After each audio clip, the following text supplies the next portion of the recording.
Hello दोस्त, नमस्ते, प्रणाम। मैं हूँ आपकी संगीत दुनिया में सोचा से आज आप लोगों के लिए एक बहुत ही प्यारा सा सोहर पर का उठान गीत लेके आई हूँ। आशा करती हूँ कि आप लोगों को यह गीत बहुत ही पसंद आएगी।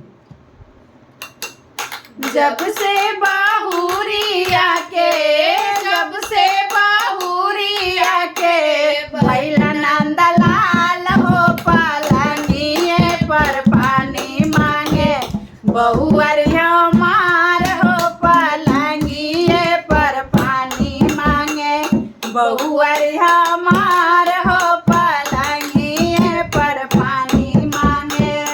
देवता मनाने को सासू बुलाई, सासू ने आके दियली देवता मनाए, देवता मनाने को सासू बुलाई, सासू ने आके दियली देवता मनाई।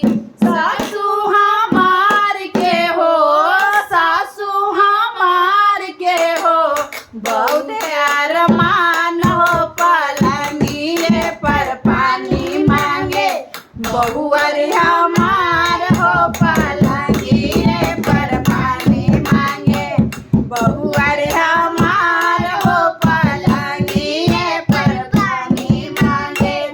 जब से बाहुरिया के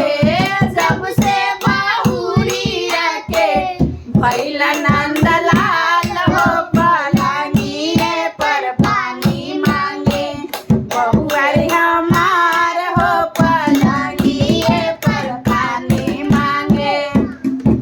पिपरी पिसाने को जेठानी बुलाई, जेठानी ने आके दियली पिपरी पिसाई, पिपरी पिसाना को जेठानी बुलाई, जेठानी ने आके दियली पिपरी पिसाई। जेठानी हमार के हो, जेठानी हमार के हो, बड़े अरमान हो पलंगिए पर पानी मांगे, छोटकी हमार हो पलंगिए पर पानी मांगे, छोटकी हमार हो पलंगिए पर पानी मांगे। जब से बाहुरिया के भैला नंदलाल हो पलंगिए पर पानी मांगे, बहुअर हमार हो पलंगिए पर पानी मांगे। कजरा लगाने को ननदी बुलाई, ननदी ने आके दिहल